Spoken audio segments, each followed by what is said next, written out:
നമസ്കാരം. ഇന്ന് നമ്മൾ സംസാരിക്കാൻ പോകുന്നത് topic the reality of inner work. നമ്മൾ ഈ ഒരു സ്പിരിച്വൽ പാത്തിൽ വന്നു കഴിഞ്ഞതിന് ശേഷം, അല്ലെങ്കിൽ ഈ ഒരു ട്വിൻ ഫ്ലെയിം ജേണിയിൽ വന്നു കഴിഞ്ഞതിന് ശേഷം ഏറ്റവും കൂടുതൽ കേട്ട ഒരു വേർഡായിരിക്കും, maybe after twin flame എന്ന വേർഡിന് ശേഷം നമ്മൾ ഏറ്റവും കൂടുതൽ കേട്ട വേർഡ് ഇന്നർ വർക്ക് എന്നുള്ളതായിരിക്കും. എന്താണ് ഇന്നർ വർക്ക്? നമ്മളൊക്കെ ശരിക്കും ഇന്നർ വർക്ക് എന്താണെന്ന് അറിഞ്ഞിട്ട് തന്നെയാണോ ഈ ഇന്നർ വർക്കൊക്കെ ചെയ്യുന്നത്? എൻ്റെ അനുഭവത്തിൽ നിന്ന് ഞാൻ പഠിച്ച കാര്യങ്ങളാണ് ഞാൻ ഈ വീഡിയോയിലോട്ട് പറയാൻ പോകുന്നത്. അതൊരു പക്ഷേ നിങ്ങൾക്ക് ശരിയായിട്ട് തോന്നാം, അല്ലെങ്കിൽ തെറ്റായിട്ട് തോന്നാം. ഈ ശരിയും തെറ്റും ആപേക്ഷികമാണല്ലോ, അപ്പോൾ അതൊരാളെ ഡിപ്പെൻഡ് ചെയ്യും. ഞാൻ പറയുന്നത് എനിക്ക് ശരിയെന്ന് തോന്നുന്ന കാര്യങ്ങളാണ്. എന്നെ സംബന്ധിച്ചിടത്തോളം ഇന്നർ വർക്ക് എന്ന് പറയുന്നത് നമ്മൾക്ക് ഒരു ഇന്നർ ഹാപ്പിനെസ് തരുന്ന കാര്യങ്ങളെയാണ് ഞാൻ ഇന്നർ വർക്കായിട്ട് കൺസിഡർ ചെയ്യുന്നത്. ഞാൻ മറ്റു പല കാര്യങ്ങളും പ്രാക്ടീസ് ചെയ്തിട്ടുണ്ട്, ട്രൈ ചെയ്തിട്ടുണ്ട്.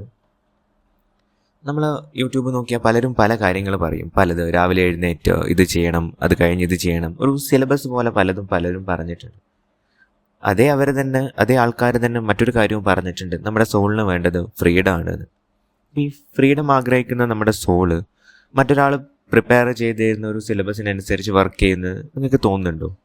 അല്ലെങ്കിൽ നമ്മുടെ സോളിന് അങ്ങനെ ചെയ്യാൻ പറ്റുമോ? അതുകൊണ്ടല്ലേ നമുക്ക് പലർക്കും ഇന്നർ വർക്കിൽ കൺസിസ്റ്റൻസി കിട്ടുന്നില്ല എന്ന് കംപ്ലൈൻറ്റ് വരുന്നത്. അനുഭവിച്ചിട്ടില്ലേ? പ്രോപ്പറായിട്ട് ഇന്നർ വർക്ക് ചെയ്യാൻ പറ്റണില്ല, അല്ലെങ്കിൽ എനിക്ക് ഈ ഇന്നർ വർക്ക് ചെയ്യാൻ ടൈം കിട്ടണില്ല. ബിക്കോസ് അത് നമ്മുടെ സോളിന് ചേരുന്നില്ല. അത് നമ്മൾ ഒഴിവാക്കാൻ വേണ്ടിയാണ് നമുക്കതിന് സമയം കിട്ടാത്തത്. നേരെ മറിച്ച് നിങ്ങൾക്ക് ഹാപ്പിനെസ് തരുന്ന ഒരു കാര്യം, ഒരു പക്ഷേ ട്രാവൽ ചെയ്യുന്നതിൻ്റെ ഇടയിൽ പാട്ട് കേൾക്കുന്നതായിക്കോട്ടെ, അതിന് ബുദ്ധിമുട്ടൊന്നുമില്ലല്ലോ ഹെഡ്ഫോൺ വെച്ച് പാട്ട് കേൾക്കാൻ. അപ്പോൾ അത് നിങ്ങൾക്ക് ഹാപ്പിനെസ് തരുന്നുണ്ടെങ്കിൽ that is what is your inner work. അല്ല, ചിത്രം വരയ്ക്കുന്നതാണ് നിങ്ങൾക്ക് ഹാപ്പിനെസ് തരുന്നുണ്ടെങ്കിൽ അതാണ് നിങ്ങളുടെ ഇന്നർ വർക്ക്. അതിന് പകരം മറ്റാരോ സെറ്റ് ചെയ്തൊരു ടൈം ടേബിൾ വെച്ച്, മറ്റാരോ പറഞ്ഞു തന്ന രീതികൾ വെച്ച് നമ്മൾ ചെയ്യാൻ പോയി കഴിഞ്ഞാൽ നമുക്കൊരിക്കലും ഒന്നും ചെയ്യാൻ പറ്റില്ല. നമ്മൾ കംപ്ലീറ്റ്ലി ഫ്രസ്ട്രേഷനിലോട്ട് പോകും. ഫോർ എക്സാമ്പിൾ, രാവിലെ എഴുന്നേക്കാൻ താല്പര്യമില്ലാത്തൊരു വ്യക്തി, ആ വ്യക്തിക്ക് ഇഷ്ടം ഉറങ്ങാനാണ്. ആ വ്യക്തി ഒരു ട്വിൻ ഫ്ലെയിം യൂട്യൂബ് ചാനലിലെ വീഡിയോ കാണുന്നു, രാവിലെ 4 മണിക്ക് എഴുന്നേറ്റിട്ട് ഈ മെഡിറ്റേഷൻ ചെയ്യണം, അത് കഴിഞ്ഞ് ഇങ്ങനെ ചെയ്യണം, അങ്ങനെ ചെയ്യണം എന്നൊക്കെ പറയുമ്പം 4 മണിക്ക് എഴുന്നേൽക്കുമ്പോൾ തന്നെ അവൻ്റെ മൈൻഡിൽ അയ്യോ കുറച്ചുകൂടി നേരം എനിക്ക് ഉറങ്ങണമായിരുന്നല്ലോ എന്നുള്ള തോട്ടായിരിക്കും.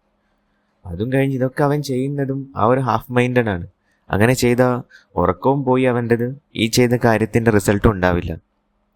നേരെ മറിച്ച് അവന് രാവിലെ 7 മണിക്ക് എഴുന്നേറ്റ് അല്ലെങ്കിൽ 8 മണിക്ക് എഴുന്നേറ്റ് ജസ്റ്റ് ഒരു 2 മിനിറ്റ് മെഡിറ്റേഷൻ അല്ലെങ്കിൽ 3 മിനിറ്റ് മെഡിറ്റേഷൻ ചെയ്ത് ഹാപ്പിനെസ് കിട്ടുവാണെങ്കിൽ അതല്ലേ അവൻ്റെ ഹാപ്പിനെസ്. അല്ലാതെ ആ ഡേ മൊത്തം രാവിലെ എഴുന്നേറ്റ് ഉറക്കം പോയതിൻ്റെ ഒരു ക്ഷീണത്തിൽ ആ ഡേ മൊത്തം സ്പെൻഡ് ചെയ്യുന്നതിനേക്കാൾ എത്രയോ ബെറ്റർ അല്ലേ ഇത്? അല്ല, നിങ്ങൾക്ക് നടക്കാൻ പോകുന്നതാണ് ഇഷ്ടമെങ്കിൽ നടക്കാൻ പോക്കോ, പാട്ട് കേൾക്കുന്നതാണ് ഇഷ്ടമെങ്കിൽ അങ്ങനെ ചെയ്ത് നോക്കിക്കൂടെ? റേദർ ദാൻ ഒരു സിലബസ്, അല്ലെങ്കിൽ ഇതൊക്കെ ഇങ്ങനെ ഒരു സിലബസ് ഒക്കെ പറഞ്ഞ് നമുക്ക് പേടി ഉണ്ടാക്കുകയാണ്. ബിക്കോസ് ഞാൻ അത് ചെയ്തില്ലെങ്കിൽ എനിക്ക് എൻ്റെ ട്വിൻ ഫ്ലെയിം യൂണിയൻ നടക്കില്ലേ, അല്ലെങ്കിൽ ഞാൻ ഇത് ചെയ്തില്ലെങ്കിൽ എൻ്റെ ട്വിൻ ഫ്ലെയിം യൂണിയൻ നടക്കില്ലേ. നമ്മളൊക്കെ ആ ഒരു പേടിയിലാണ് ജീവിക്കുന്നത്. ആ ഔട്ട് ഓഫ് ദറ്റ് ഫിയർ ആണ് നമ്മൾ ഈ കാര്യങ്ങളൊക്കെ ചെയ്യുന്നത്. ഒന്ന് ആലോചിച്ച് നോക്കിയേ, സത്യമല്ലേ? നമുക്ക് ഹാപ്പി ആവാൻ, അല്ലെങ്കിൽ നമ്മുടെ വിഷമങ്ങൾ മാറാൻ നമുക്ക് ഹാപ്പിനെസ് തരുന്ന കാര്യങ്ങളാണ് ചെയ്യേണ്ടത്. അതല്ലാതെ ഇങ്ങനെ ഒരു സിലബസ് തന്നിട്ട് ഇത് ചെയ്താൽ നിങ്ങൾ ഹാപ്പി ആവുമെന്ന് പറഞ്ഞാൽ നമ്മൾ ആ ഒരു ഔട്ട് ഓഫ് ആ എക്സ്പെക്റ്റേഷനിലാണ് ചെയ്യുന്നത്. നേരെ മറിച്ച് നമുക്ക് ഓൾറെഡി പ്രൂവൺ ആയ കാര്യങ്ങളുണ്ട്. ചിത്രം വരക്കാൻ ഇഷ്ടമുള്ള ആളാണെങ്കിൽ അയാൾക്ക് ചിത്രം വരക്കുമ്പോൾ ഹാപ്പിനെസ് കിട്ടും എന്ന് അയാൾക്കറിയാം. ബട്ട് ഈ കാര്യങ്ങളൊക്കെ കേട്ടിട്ട് ഇതൊക്കെ ചെയ്താൽ മാത്രമേ എൻ്റെ ട്വിൻ ഫ്ലെയിം യൂണിയൻ നടക്കൂ, അല്ലെങ്കിൽ എനിക്ക് സ്പിരിച്വൽ പാത്തിൽ എൻലൈറ്റ്മെൻറ്റ് കിട്ടുമെന്ന് വിചാരിച്ചിട്ട് അതൊക്കെ മാറ്റി വെച്ചിട്ട് ആ പുള്ളി ഇതിൻ്റെ പിന്നാലെ പോകുമ്പം അദ്ദേഹത്തിൻ്റെ ആ ക്രിയേറ്റിവിറ്റി അവിടെ നഷ്ടപ്പെടുകയാണ്. ആ പറയുന്ന സാക്രൽ ചക്ര അവിടെ ബ്ലോക്ക് ചെയ്ത് വെക്കുകയാണ്. ആ സാക്രൽ ചക്രയെ ആക്ടിവേറ്റ് ചെയ്യാനും ബ്ലോക്ക് മാറ്റി അതിൻ്റെ ആ ഒരു എനർജറ്റിക് ഹൈ വൈബ്രേഷനിലോട്ട് കൊണ്ടുവരേണ്ട ഒരു കീ അദ്ദേഹത്തിൻ്റെ കയ്യിലുണ്ട്. ചിത്രം വരയ്ക്കുന്നതും ക്രിയേറ്റിവിറ്റിയുമാണ്. അതിന് പകരം അതിന് മാറ്റി വെച്ചിട്ട് മറ്റുള്ള കാര്യങ്ങളുടെ പിന്നാലെ പോയി കഴിഞ്ഞാൽ നമ്മൾ തന്നെ നമ്മുടെ ആ സാക്രൽ ചക്രയ്ക്ക് ബ്ലോക്ക് ക്രിയേറ്റ് ചെയ്യാണ്. അതാണ് ഞാൻ പറയുന്നത്, നമ്മുടെ ഹാപ്പിനെസ്സിനനുസരിച്ചുള്ള കാര്യങ്ങൾ നമ്മൾ ചെയ്യുക. ആ ഒരു ഔട്ട് ഓഫ് സിലബസിൽ ചെയ്യാതിരിക്കുക. അല്ലെങ്കിൽ മറ്റുള്ളവർ പറയുന്നത് എല്ലാ മനുഷ്യരുടെയും ലൈഫ് സ്റ്റൈൽ ഡിഫറെൻ്റ് ആണ്, വർക്ക് കൾച്ചർ ഡിഫറെൻ്റ് ആണ്, ടൈമിംഗ് ഡിഫറെൻ്റ് ആണ്. അപ്പോൾ അതിനനുസരിച്ച് നമ്മൾ അതിനനുസരിച്ച് നമ്മളെ കാര്യങ്ങൾ പ്ലാൻ ചെയ്യണം. ഫോർ എക്സാമ്പിൾ, എൻ്റെ പ്രൊഫഷൻ, ഞാനൊരു ഡോക്ടറാണ്. അപ്പോൾ എൻ്റെ ഒരു ഫ്രണ്ട് എൻജിനീയർ, അവന് twice in a week work from home ഉണ്ട് എന്ന് പറഞ്ഞിട്ട് എനിക്ക് വർക്ക് ഫ്രം ഹോം വേണമെന്ന് പറഞ്ഞാൽ ലൈക്ക് അതത്ര പ്രാക്ടിക്കൽ അല്ല. സോ നമ്മൾ നമ്മുടെ കാര്യങ്ങൾ മനസ്സിലാക്കണം. അതായത് മീനിനെ എടുത്തിട്ട് മരം കയറാൻ പറഞ്ഞാൽ മീനിനൊരിക്കലും നടക്കില്ല. മീനിന് സ്വിം ചെയ്യാനേ പറ്റൂ. സോ ആ റിയാലിറ്റി നമ്മൾ ആക്സെപ്റ്റ് ചെയ്യണം. എൻ്റെ വർക്ക് കൾച്ചർ എങ്ങനെയാണ്, എൻ്റെ ജോബ് പ്രൊഫൈൽ എന്താണ്, എൻ്റെ ടൈമിംഗ് എന്താണ്, എൻ്റെ ഫ്രീ ടൈം എപ്പോഴാണ്, ഏതാണ് എൻ്റെ സമയം, അതിനനുസരിച്ച് നമ്മൾ നമുക്ക് ഹാപ്പിനെസ് തരുന്ന കാര്യങ്ങൾ ചെയ്യണം. ഈ ഇന്നർ വർക്കിനെ പറ്റി പറയുന്നവരൊന്നും ഈ കാര്യങ്ങളൊന്നും ഇതുവരെ എവിടെയും പറഞ്ഞ് ഞാൻ കേട്ടിട്ടില്ല. അവരൊരു സിലബസ് പോലെ തന്നിട്ട് മൺഡേ അത് ചെയ്യണം, ട്യൂസ്ഡേ ഇത് ചെയ്യണം. ഓരോ ദിവസവും നമ്മൾ ലൈക്ക് ടൈമിങ് ഡിഫറെൻ്റ് ആണ്. ചിലപ്പോൾ വീട്ടിൽ വരാൻ ചിലപ്പോൾ ലേറ്റ് ആവും, ട്രാഫിക് ബ്ലോക്കിൽ കുടുങ്ങിയിട്ട്. അപ്പോൾ അപ്പോഴും അയ്യോ ഇന്നത് ചെയ്തില്ലല്ലോ എന്നുള്ളൊരു ഫ്രസ്ട്രേഷനാണ് നമുക്ക് വരിക. അങ്ങനെ ഔട്ട് ഓഫ് ദാറ്റ് ഫ്രസ്ട്രേഷൻ നമ്മൾ ജീവിക്കുമ്പം ഒരിക്കലും നമുക്ക് ഹാപ്പിനെസ്സിലോട്ട് വരാൻ പറ്റില്ല. നേരെ മറിച്ച് നമുക്ക് ഹാപ്പിയാകുന്ന കാര്യങ്ങൾ കുറച്ച് കുറച്ച് ചെയ്യുക, ചെറിയ ചെറിയ കാര്യങ്ങൾ ചെയ്യുക. ഒന്ന് നടക്കാൻ പോവുക, അല്ലെങ്കിൽ കാറ്റ് കൊള്ളാൻ പുറത്തിറങ്ങുക, കുക്ക് ചെയ്യുക. അങ്ങനെയൊക്കെ ചെയ്ത് നോക്കിയാൽ ജീവിതത്തിൽ മാറ്റങ്ങൾ വരും. ഈ ഒരു സിലബസ് വെച്ച് വർക്ക് ചെയ്യാതെ.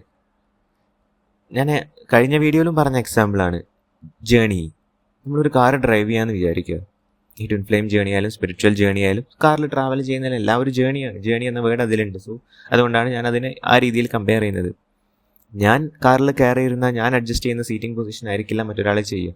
ഞാൻ അഡ്ജസ്റ്റ് ചെയ്യുന്ന മിറർ പൊസിഷൻ ആയിരിക്കില്ല മറ്റൊരാൾ ചെയ്യുക. ഞാൻ അഡ്ജസ്റ്റ് ചെയ്യുന്ന മ്യൂസിക്കിൻ്റെ വോളിയം ആയിരിക്കില്ല മറ്റൊരാൾ യൂസ് ചെയ്യുക. അല്ലെങ്കിൽ ഞാൻ പ്രിഫർ ചെയ്യുന്ന AC ടെമ്പറേച്ചർ ആയിരിക്കില്ല മറ്റൊരാൾ പ്രിഫർ ചെയ്യുക. ചില ആൾക്കാർ വിൻഡോ താഴ്ത്തി വെച്ച് ഓടിക്കാൻ പ്രിഫർ ചെയ്യും. അപ്പോൾ അതിനനുസരിച്ച് മാറ്റങ്ങളുണ്ട്. ഇതൊക്കെ അറേഞ്ച് ചെയ്തതിന് ശേഷം മാത്രമേ നമ്മൾ വണ്ടി സ്റ്റാർട്ട് ചെയ്ത് മുന്നോട്ട് പോകാൻ തുടങ്ങുള്ളൂ.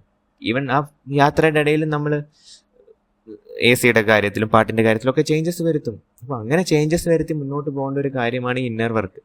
അല്ലാതെ അല്ലെങ്കിൽ ഡേ 1 to day 100 ഒരേ സിലബസിൽ നമ്മൾ പോയി കഴിഞ്ഞാൽ നമ്മൾ ഫ്രസ്ട്രേഷനിലാണ് പോവുക. അത് നമ്മളെ ജേണീനെ ഒരിക്കലും പോസിറ്റീവായിട്ട് എഫക്റ്റ് ചെയ്യാൻ പോകുന്നില്ല എന്നെല്ലാവരും മനസ്സിലാക്കുക. എനിക്ക് ഹാപ്പിനെസ് തരുന്ന കാര്യങ്ങൾ ഞാൻ തന്നെ കണ്ടുപിടിക്കണം. അതെൻ്റെ സോളിന് മാത്രമേ അറിയൂ. എൻ്റെ സോളിന് എപ്പോഴും വേണ്ടത് ഫ്രീഡം ആണ്. മറ്റൊരാൾ സെറ്റ് ചെയ്ത് തന്ന ഒരു ടൈം ടേബിൾ അല്ലെങ്കിൽ മറ്റൊരാൾ പറഞ്ഞു തന്ന ഒരു സിലബസ് അനുസരിച്ച് നമ്മുടെ സോൾ വർക്ക് ചെയ്യാൻ പോയി കഴിഞ്ഞാൽ എല്ലാവർക്കും ഓർമ്മയുണ്ടാവും. CID മൂസ സിനിമയിൽ നമ്മൾ ബിന്ദു പണിക്കരുടെ ഒരു സീന് കണ്ടതാണ്. അത് ആ ഒരു കോമഡിയായിട്ട് അവതരിപ്പിച്ച ഒരു സീനാണെങ്കിലും ആ സീനിന് ഒരുപാട് വാല്യൂ ഉണ്ട്. നമുക്ക് തന്നെ തിരിച്ചറിയാൻ പറ്റാത്ത അവസ്ഥ വരും. എന്ത് ചെയ്യണം, എന്തെടുക്കണം, എങ്ങനെ ചെയ്യണം. സോ അത് മനസ്സിൽ വെച്ചിട്ട് നമ്മുടെ ഹാപ്പിനെസ് എന്താണോ എന്ന് ആദ്യം കണ്ടുപിടിക്കുക. എന്നിട്ട് അത് ചെയ്യുക ഇന്നർ വർക്കായിട്ട്. നിങ്ങൾ ജീവിതത്തിൽ വിജയിക്കും. എല്ലാവർക്കും ഒരു നല്ല ദിവസം ആശംസിക്കുന്നു.